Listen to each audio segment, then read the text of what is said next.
Om Swastiastu. Anak-anak berjumpa kembali dengan pembelajaran agama Hindu berbasis daring. Untuk pembelajaran hari ini, Ibu akan menjelaskan tentang bab yang kedua di semester genap ini, yaitu tentang catur asrama. Nah, untuk pembelajaran hari ini, catur asrama itu yang Ibu jelaskan adalah ke Brahmacari asrama. Simak dengan anak-anak. Nah, jadi sebelum kita ke catur asrama, Ibu menjelaskan terlebih dahulu mengenai bagaimana siklus kehidupan manusia itu sendiri. Nah, jadi semua manusia itu akan mengalami yang namanya siklus kehidupan, yaitu lahir, hidup, dan mati.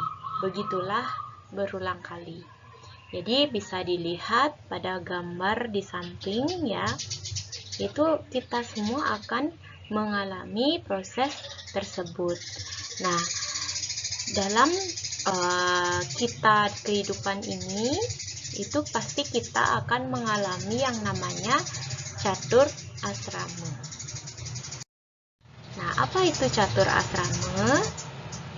Jadi, catur asrama berasal dari kata catur dan kata asrama.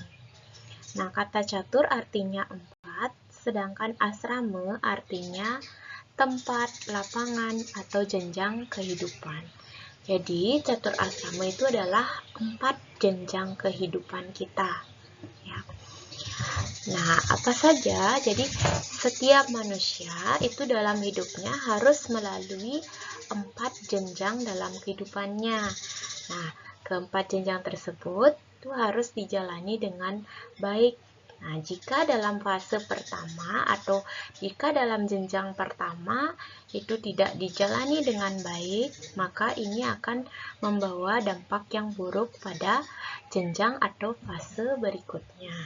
Ya, apa saja bagian-bagian dari catur asrama itu? Nah, jadi dalam catur asrama itu ada 4, yaitu yang pertama adalah Brahmacari, yaitu masa menuntut ilmu atau masa mencari ilmu pengetahuan. Kemudian yang kedua adalah Grahastha asrama, yaitu masa berumah tangga. Yang ketiga yaitu Wanaprastha, yaitu masa mengasingkan diri. Dan yang keempat adalah masa biksuka, yaitu masa melepaskan ikatan keduniawian. Jadi begini anak-anak, di dalam kita di siklus kehidupan itu ya, di masa kanak-kanak ya sampai dari TK ya, kita disebut dengan Brahmacari, yaitu masa menuntut ilmu sampai dengan kuliah dan lain sebagainya. Kemudian setelah mendapatkan pekerjaan, kemudian kita menikah. Nah, dari menikah itu sudah termasuk kepada Grahastha asrama. Kemudian sudah semakin menua, sekitar 60 tahun, berarti itu sudah pensiun atau sudah istirahat untuk bekerja.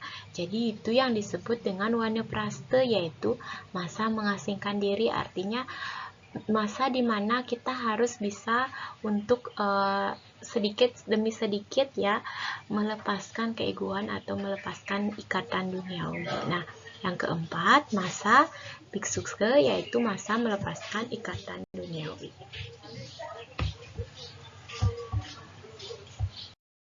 Nah, selanjutnya kita akan dalam pertemuan hari ini kita akan membahas tentang bagian dari catur asrama, yaitu khususnya yaitu Brahmacari.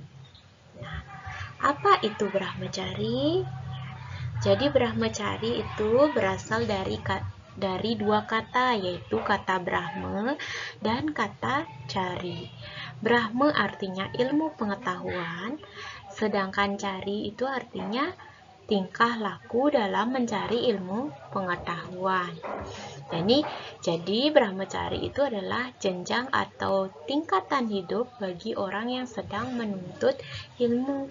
bagi orang yang sedang mencari ilmu pengetahuan. Nah, di sini dalam brahmacari itu biasanya dari anak-anak yaitu TK sampai dengan tamat kuliah, ya, sebelum menikah, sebelum sampai bekerja. Next. Nah, kemudian dalam brahmacari itu, tingkat hidup brahmacari itu dapat digolongkan menjadi 3 golongan. Yang pertama adalah ada Sukla Brahmacari, yang kedua ada Sewala Brahmacari, dan yang ketiga ada Tresna atau Kresna Brahmacari. Kalau Sukla Brahmacari yaitu orang yang tidak kawin sejak dari kecil sampai tiba ajalnya atau mati. Nah, dalam hal ini Sukla Brahmacari berarti orang yang tidak kawin atau tidak menikah semasa hidupnya. Kemudian yang kedua yaitu Sewala Brahmacari, yaitu orang yang kawin beristri atau bersuami hanya sekali saja. Jadi dia cuma punya satu orang istri kalau yang laki-laki, dan kalau yang perempuan itu cuma punya satu suami. Kemudian yang ketiga itu adalah Tresna atau Kresna Brahmacari, yang berarti kawin lebih dari 1 kali, yaitu sampai batas maksimal ada 4 kali. Nah, dalam ajaran agama Hindu, kalau lebih dari 1 kali dalam pernikahan itu artinya Tresna Brahmacari. Nah, sampai batas maksimalnya adalah 4 kali. Dalam hal ini harus mendapatkan persetujuan dari istri pertama, ya. Dan kalau misalnya kawin lebih dari 1 kali itu harus atas dasar misalnya dia diizinkan kembali itu atas dasar persetujuan dari istri sebelumnya. Tuh. Kemudian, nah, di sini ada kewajiban. Nah, bagaimana kewajiban sebagai brahmacari? Nah, sebagai seorang siswa yang sedang menuntut ilmu pengetahuan, ia harus taat terhadap petunjuk dan nasihat yang diajarkan oleh guru yang mengajarnya. Ya, jadi sebagai seorang siswa itu harus taat terhadap guru. Nah, dalam agama Hindu, ya, kita mengenal adanya 4 guru yang disebut dengan catur guru. Jadi, apa kewajiban seorang brahmacari? Kewajibannya adalah menghormati, menjalankan petunjuk dari guru. Guru itu bukan saja guru yang ada di sekolah. Nah, dalam agama Hindu, guru yang patut kita hormati itu adalah 4. Di antaranya yaitu guru swadhyaya, guru rupaka, guru pengajian, dan juga guru wisesa. Nah, apa saja penjelasan-penjelasan 4 guru tersebut? Ya, kita mulai dari yang pertama, yaitu bagaimana kewajiban siswa atau seorang brahmacari terhadap guru swadhyaya. Guru swadhyaya itu adalah ide Sang Hyang Widiwasa, yaitu Tuhan itu sendiri. Jadi, kalau ditanyakan apa itu guru siapa yang kita sebut dengan guru swadhyaya, berarti ide Sang Hyang Widiwasa. Sebagai seorang brahmacari, kita harus mengabdikan diri terhadap Tuhan, karena Tuhan menciptakan manusia beserta isinya. Nah, langkah apa saja yang kita lakukan sebagai brahmacari dalam hal ini, ya? Bagaimana kewajiban kita terhadap guru swadhyaya? Bagaimana kewajiban kita terhadap ide Sang Hyang Widiwasa, yaitu dengan jalan bersembahyang, melaksanakan ajaran Weda, karena Weda merupakan wahyu dari Tuhan itu sendiri. Kalian belajar pendidikan agama Hindu itu berarti sudah melaksanakan atau mempelajari ajaran Weda, ya. Itu bagaimana cara kita untuk atau sebagai kewajiban kita terhadap guru swadhyaya. Dan yang kedua itu adalah kewajiban terhadap guru rupaka. Nah, guru rupaka itu siapa? Guru rupaka adalah orang tua.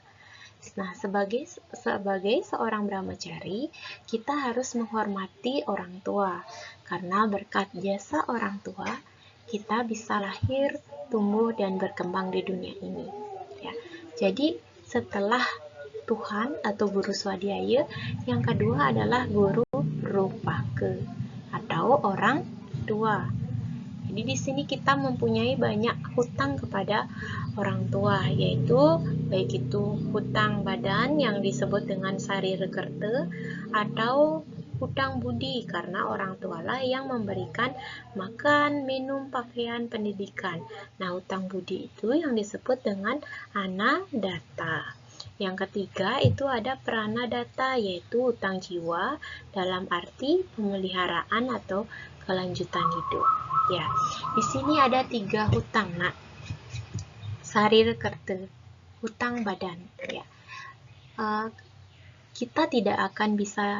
kita tidak akan bisa terbentuk dan tidak akan bisa berkembang tanpa adanya orang tua.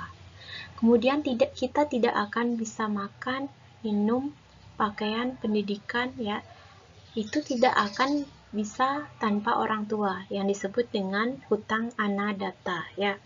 Kemudian kita tidak akan bisa hidup, ya, karena kita dipelihara oleh kalau tidak dipelihara oleh orang tua kita, yaitu berhutang jiwa, yang disebut dengan pranadatta, kita tidak akan bisa hidup di dunia ini.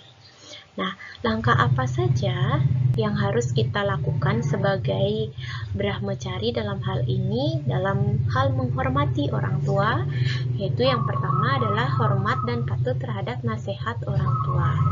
Yang kedua yaitu belajar dengan baik sehingga nantinya menjadi orang yang sukses dan bisa membahagiakan orang tua. Itu hal yang bisa kita lakukan sebagai bentuk kewajiban terhadap guru rupake. Kemudian yang ketiga adalah guru pengajian. Nah, guru pengajian ini adalah guru yang ada di sekolah, bapak ibu guru yang ada di sekolah. Nah, sebagai seorang brahmacari, kita harus menghormati guru pengajian atau bapak ibu guru yang ada di sekolah, karena berkat jasa beliau yang ada di sekolah, kita banyak mendapatkan ilmu pengetahuan dan bahkan karakter kita dibentuk agar menjadi generasi yang cerdas dan berkarakter. Bahkan seorang presiden, seorang dokter, seorang pengusaha adalah terlahir dari seorang guru yang mendidiknya semasih bersekolah. Nah, maka dari itu kita tidak boleh melawan guru, bapak atau ibu guru yang ada di sekolah, ya, karena berkat jasa beliau mungkin nanti kita akan menjadi orang yang sukses, ya. Itu tidak terlepas dari jasa dari bapak dan ibu guru. Nah, langkah apa saja yang harus kita lakukan sebagai brahmacari dalam hal ini? Itu adalah hormat dan patuh terhadap wejangan guru pengajian, ya. Sepatutnya disuruh membuat tugas, buat tugasnya. Patutnya disuruh belajar, ya belajar. Itu ya, sebagai bentuk hormat kalian terhadap guru pengajian. Yang kedua adalah rajin belajar dan menerapkan ajaran baik dalam kehidupan. Kemudian yang ketiga, tidak boleh mengejek dan menjelek-jelekkan guru. Ya, di sini ya poinnya itu artinya kalian harus paham, ya, apa kewajiban kalian terhadap guru pengajian itu sendiri, ya. Kita tidak boleh menjelekkan guru dan lain sebagainya karena guru yang telah memberikan ilmu pengetahuan. Kemudian yang keempat adalah kewajiban brahmacari terhadap guru wisesa. Nah, kalau guru wisesa itu adalah pemerintah. Jadi sebagai seorang brahmacari, kita harus menghormati guru wisesa karena berkat jasa pemerintah kita mendapatkan suatu perlindungan dalam negara. Ya, dalam hari ini menjadilah warga negara yang baik dan anak. Hormati pemerintah itu sendiri. Pokoknya ikuti dan taati aturan yang berlaku. Jadi langkahnya yang bisa kita lakukan itu adalah menaati aturan pemerintah. Ya, itu artinya bila ada lampu rambu lalu lintas, ya, kalau aturannya sudah merah lampunya, ya berhenti. Kalau hijau, ya jalan. Itu yang artinya menaati aturan, ya. Kemudian yang kedua, menaati hukum yang berlaku. Itu sebagai bentuk dari kewajiban kita sebagai warga negara, ya, taat hukum. Kemudian yang ketiga adalah senantiasa memiliki rasa nasionalisme, yaitu membela bangsa Indonesia. Itu sebagai kewajiban kita. Nah, anak-anak, jadi untuk pembelajaran hari ini kita sudah belajar tentang pengertian catur asrama dan juga bagian catur asrama, yaitu tentang Brahmacari asrama. Ya, kita juga sudah mempelajari catur guru, yaitu guru swadhyaya, guru rupaka, guru pengajian, dan guru wisesa. Nah, untuk pembelajaran selanjutnya yaitu tentang Grahasta Asrama, Ibu akan sampaikan pada pertemuan berikutnya. Ibu tutup dengan para mesanti. Om Santi Santi Santi Om.